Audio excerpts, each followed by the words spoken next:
Good morning, everyone, again. Beautiful Saturday morning.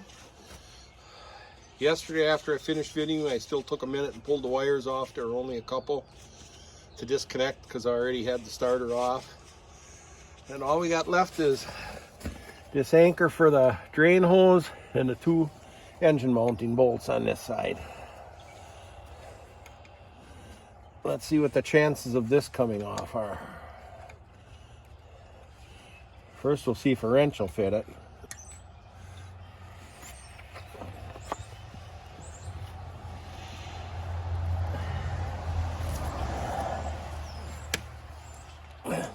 That's in a spot where they had the bolt probably rusted quite a lot.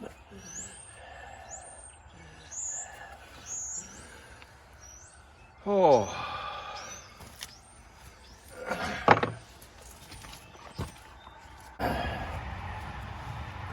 I don't know if I can get a socket on it.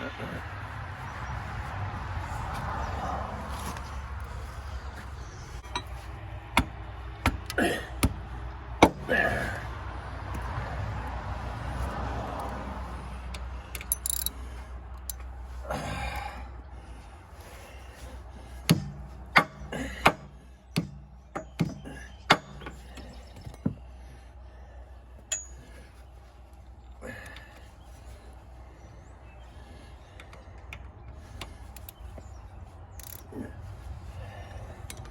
I don't think this is looking very promising.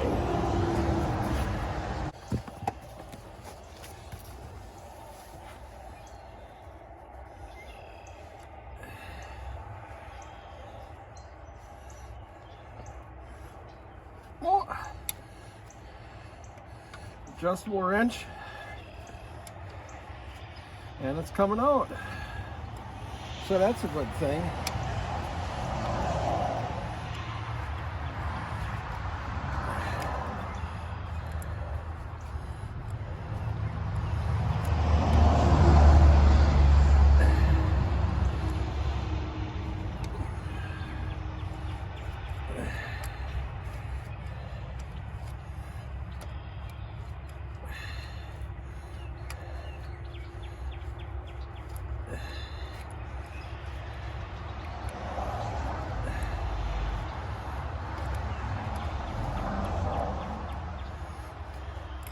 The 1/2-inch open end didn't seem to fit it good enough.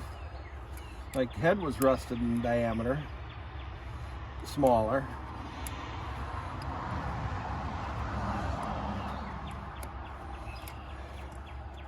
Doesn't matter, all I care is it's coming on.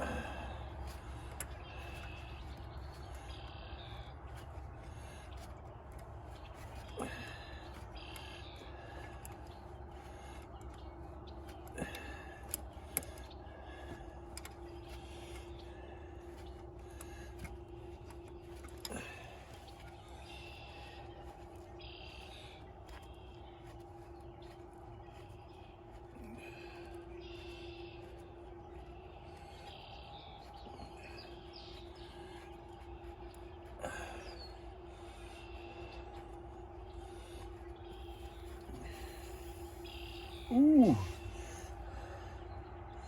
that must not be a blind hole, because the main frame is the hydraulic reservoir tank.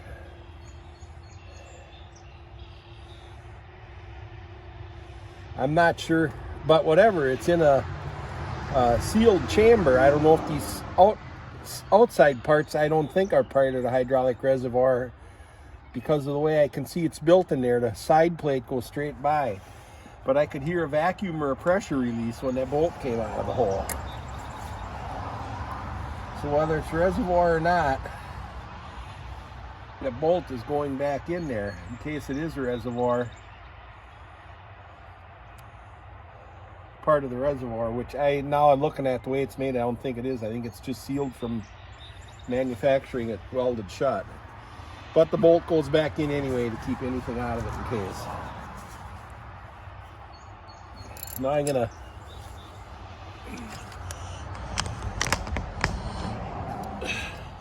pull these hydraulic hoses back down. They're more out the way down here. And I think I'll grab the big channel lock, see if that oil filter will come off, make it easier to get the engine mounting bolt.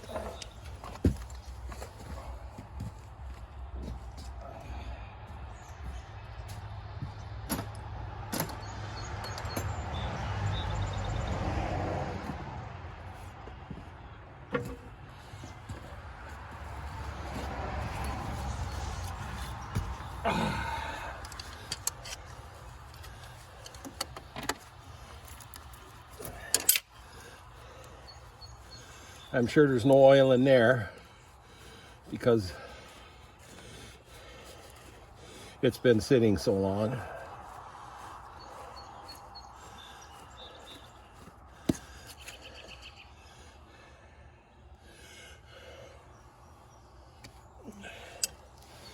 Oh, oh.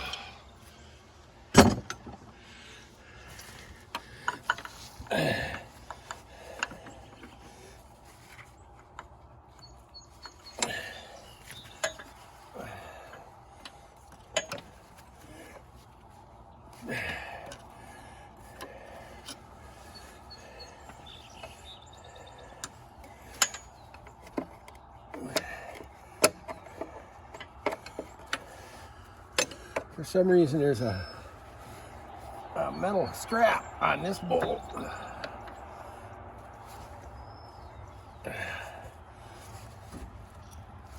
That one come loose.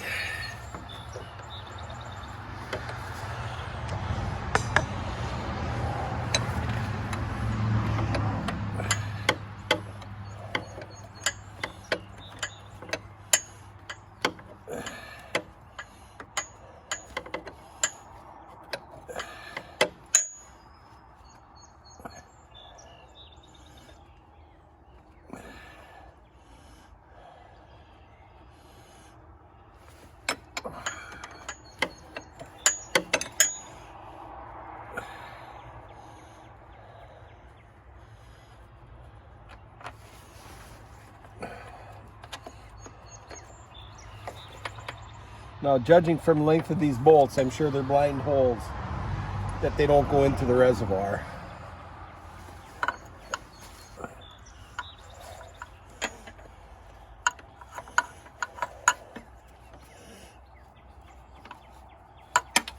Oh, we gotta get a different wrench.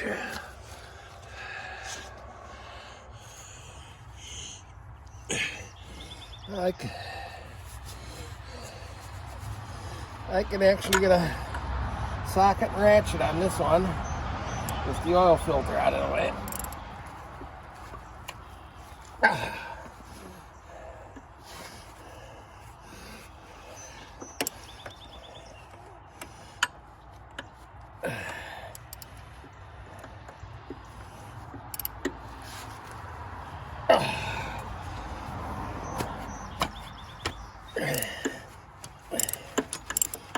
And it's loose.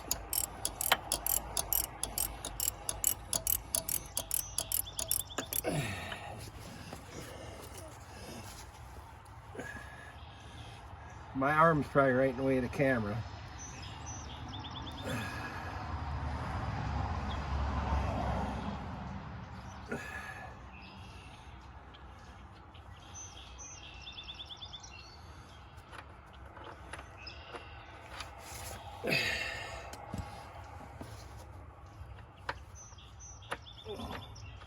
That's the last engine mounting bolt, I believe. Let's see if that engine will move. Wiggle. And there it is. It's loose. Ready to be lifted out. And there it is. I think it's going to come up out of there without too much of an issue.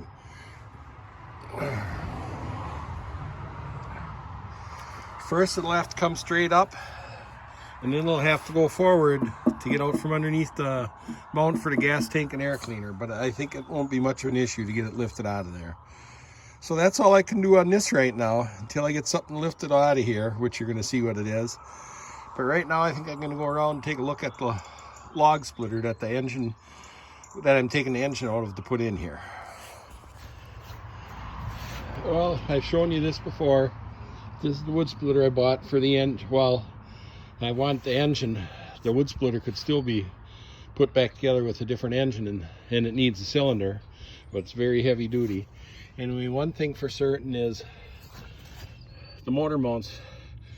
Hopefully the mounting plates unbolt off the bottom of this engine and bolt right on from the bottom of the other one, which I think will be the case.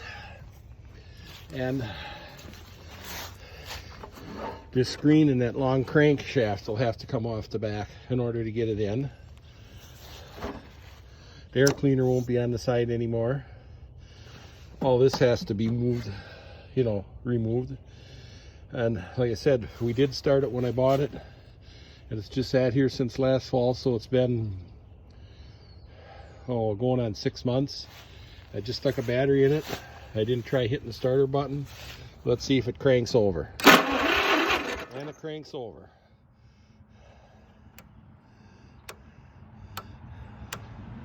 And this one has battery ignition. The other engine has a magneto, which seems unusual to me. And this one has a generator. The other one has magnets in the flywheel, like a lawnmower, but yet it has a magneto. That just seems unusual. So, just for the heck of it, I'm going to turn the gas on here, if there's any gas in it. Yeah, there's gas in it.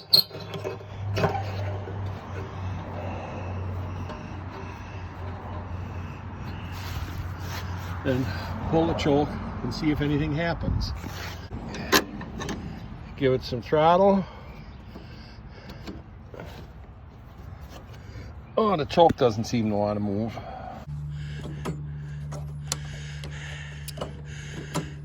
I got the choke to move some.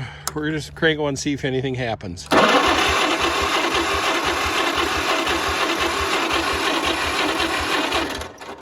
Nothing. I'm gonna get a pliers and work on that choke some more. Let's spray a little penetrant on this choke wire.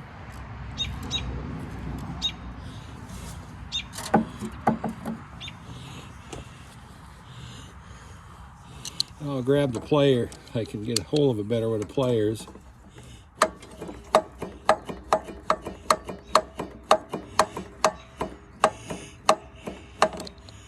It feels like it's going and hitting. Yeah, I think that's as far as it goes. So we'll try it again.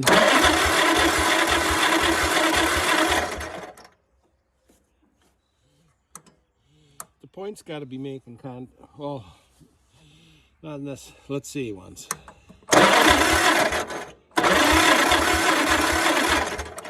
I think the points are working because I've seen that before on the amp meter. I mean that the points are clean. Because the amp meter moves as it cranks, like when the points are opening and closing. Let's see if we can pull this air hose off here.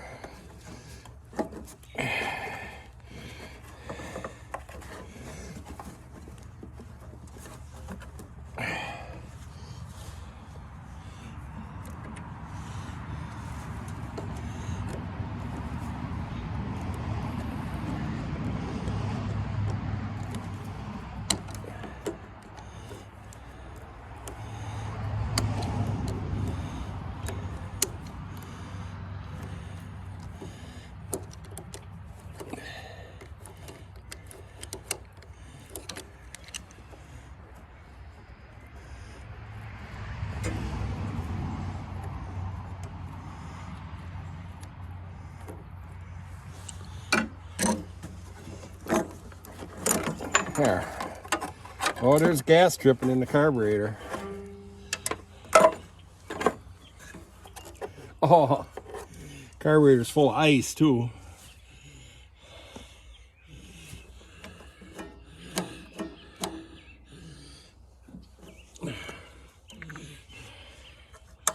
We're gonna put a little of this stuff in it, see if it fires.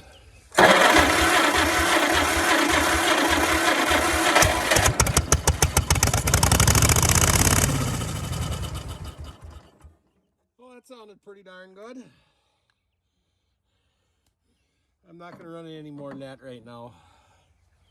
I have an auction I think I'm going to go to. I need more stuff like a hole in the head, but if I buy something, I need more stuff like a hole in the head, but if I buy something, I'll show you what it is, and then I think you will agree that I need it. So, we're going to cover the exhaust back up, disconnect the battery, and this will be the next step. Well, getting this unbolted from the log splitter, which shouldn't be much. And just to let you know, this is what I intend to use for lifting the engine out and doing the engine swap. It hasn't run since last October in the Baraboo show, and I know it needs a condenser and of course some other attention, because last year all I did is start it up and drove it a little bit. I've always been just jumping the starter, and I'd like to get the starter button and everything working how it should. So thanks again for watching, and hope you join me as I continue on this project of getting the old International skid loader running.